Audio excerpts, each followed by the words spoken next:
말씀은 고린도전서 1장 18절에서 25절까지의 말씀입니다. 함께 읽도록 하겠습니다. 십자가의 도가 멸망하는 자들에게는 미련한 것이요 구원을 받는 우리에게는 하나님의 능력이라. 기록된 바 내가 지혜 있는 자들의 지혜로 멸하고 총명한 자들의 총명을 폐하리라 하였으니, 지혜 있는 자가 어디 있느냐, 선비가 어디 있느냐, 이 세대의 변론가가 어디 있느냐. 하나님께서 이 세상의 지혜를 미련하게 하신 것이 아니냐. 하나님의 지혜에 있어서는 이 세상이 자기 지혜로 하나님을 알지 못하므로 하나님께서 전도에 미련한 것으로 믿는 자들을 구원하시기를 기뻐하셨도다. 유대인은 표적을 구하고 헬라인은 지혜를 찾으나 우리는 십자가에 못 박힌 그리스도를 전하니, 유대인에게는 거리끼는 것이요 이방인에게는 미련한 것이로되 오직 부르심을 받은 자들에게는 유대인이나 헬라인이나 그리스도는 하나님의 능력이요 하나님의 지혜니라. 하나님의 어리석음이 사람보다 지혜롭고 하나님의 약하심이 사람보다 강하니라. 아멘. 오늘 말씀과 함께 하신 우리 모든 성도님들에게 하나님의 은혜가 있기를 간절히 축원합니다.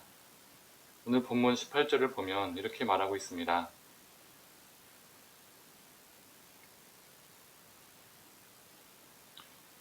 십자가의 도가 멸망하는 자들에게는 미련한 것이요 구원을 받는 우리에게는 하나님의 능력이라 라고 말하고 있죠. 여기서 멸망하는 자는 능동형으로 되어 있죠. 그리고 구원을 받는 라는 이 단어는 수동형으로 되어 있습니다. 즉 멸망하는 이런 뜻은 자신들 스스로가 능동적으로 멸망의 길을 걷고 있다는 것입니다.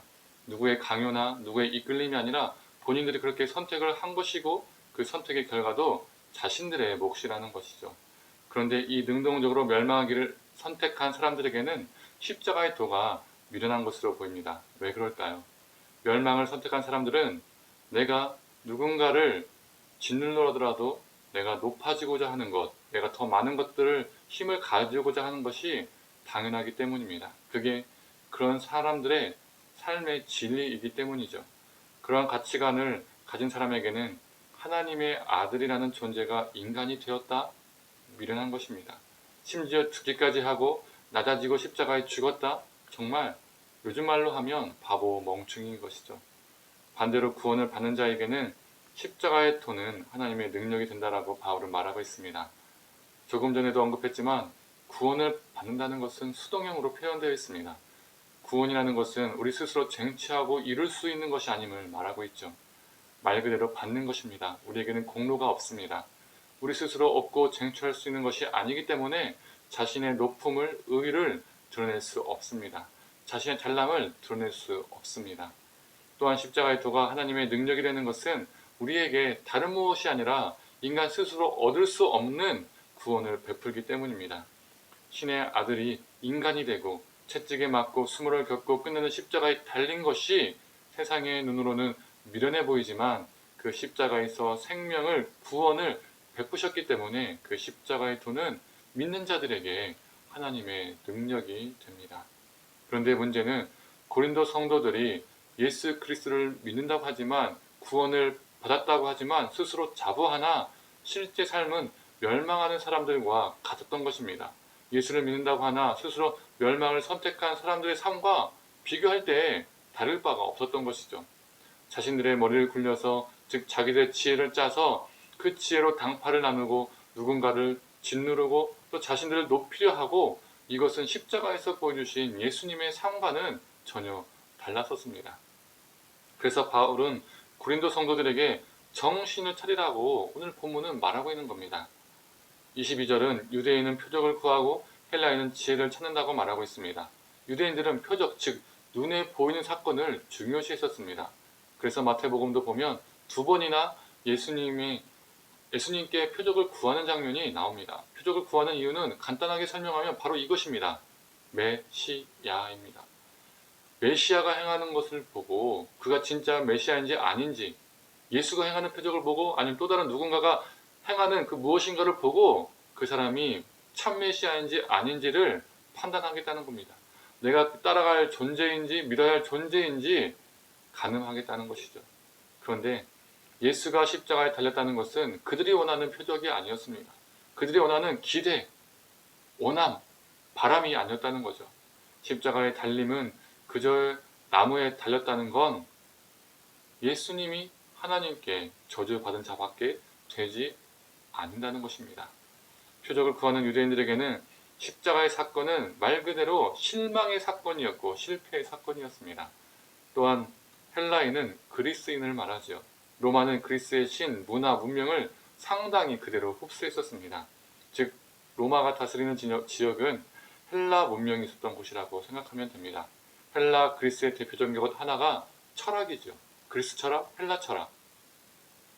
이 로마 그리스 철학에서는 그들의 논리와 지혜에서는 서두에서도 언급했지만 신이 인간이 되고 로마의 가장 수치스러운 사형 때에 그 십자가에서 죽었다? 이거는 신이 아닙니다. 로마 그리스 철학, 즉 그들의 지혜의 입장에서도 십자가의 죽음은 실패의 사건이었습니다. 즉 십자가에 못 박힌 예수 그리스도는 유대인에게도 헬라인에게도 모두 실패 그리고 실패자였었습니다. 그러나 하나님은 인간이 실패의 자리라고 여겼던 그 자리에서 구원을 베푸셨습니다. 하나님은 너무나 미련해 보이는 그 모습으로 구원의 역사를 베푸셨습니다. 사람들의 기대와 지혜를 전복시키는 방식으로 역사하셨습니다. 그래서 바울은 고린도 성도들에게 말하는 것입니다. 유대인들의 눈에 보이는 표적을 구했던 것처럼 너희도 눈에 보이는 무엇인가를 쫓으며 살고 있지는 않은가? 너희가 속한 당파의 크기와 힘, 재물, 권력 그것들을 자랑하고 쫓으며 없는 사람들을 또 적게 있는 사람들을 업신여기고 또한 분쟁하고 있지는 않은가? 헬라인이 지혜를 구하며 사는 것처럼 인간의 지혜로 서로의 잘남을 드러내고 있지는 않은가? 인간의 지혜로 거짓을 양산하고 서로 물어뜯고 서로를 높이려 하고 있지는 않은가? 그러나 그 모든 것들은 십자가 위에서 전복되리라 라고 바울은 말하고 있는 것이죠. 우리가 행해야 할 것은 서로 높아지려 함과 업신여김과 분쟁이 아니라 십자가에서 보여주신 예수님의 낮아지심과 자기 비움이라고 바울은 말하고 있습니다. 바울을 통해서 말씀하시는 하나님의 말씀, 이 말씀을 통해 혹여 우리 안에는 고린도 성도와 같은 모습은 없는지 점검해 봐야 합니다. 내가 눈에 보이는 무엇인가, 내게 힘을 줄 무엇인가를 쫓으며 그것을 위해서 살고 있지는 않은지, 우리 인간적인 지혜로 거짓을 양산하고 잘못된 길을 선택하고 잘못된 방법을 만들어가고 있지는 않은지, 그래서 나로 인하여 관계가 깨지고 나로 인해서 화평이 사라지고 있지는 않은지 매 순간 점검하며 살기를 원합니다. 성도님들, 예수님께서 십자가의 죽으심으로써 구원과 생명의 역사를 베푸신 것처럼 우리도 낮아지고 우리 자신을 비우고 비워서 생명을 전시키고 세상을 치유하는 존재로 살아가는 오늘 하루와 우리의 삶이 되기를 간절히 축원합니다. 기도하겠습니다. 하나님, 유대인들은 표적을 구했습니다. 그 표적은 그들이 원하는 메시아, 결국에는 그들이 원하는 욕망과 갈망이 그 표적 안에 투영되었음을 보게 됩니다. 또한 헬라인들은 지혜를 구했습니다. 자신의 철학이, 자신의 머리가 그들에게 으뜸이었음을 보게 됩니다. 하나님, 우리가 하나님을 바라볼 때 우리가 으뜸되기를 바라고 우리가 원하는 것을 얻기 위해서 나아가고 있지는 않은지요. 하나님, 우리의 지혜로 하나님의 지혜를 무시하고 우리가 똑똑함을, 우리가 잘남을 드러내고 있지는 않은지요. 하나님 앞에서 우리가 겸손해지기를 간절히 소망합니다.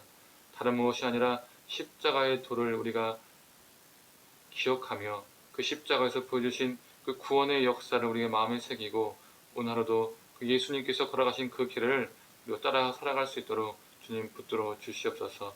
모든 걸 감사드리며 사랑에 만나신 예수님의 이름으로 기도드립니다. 아멘.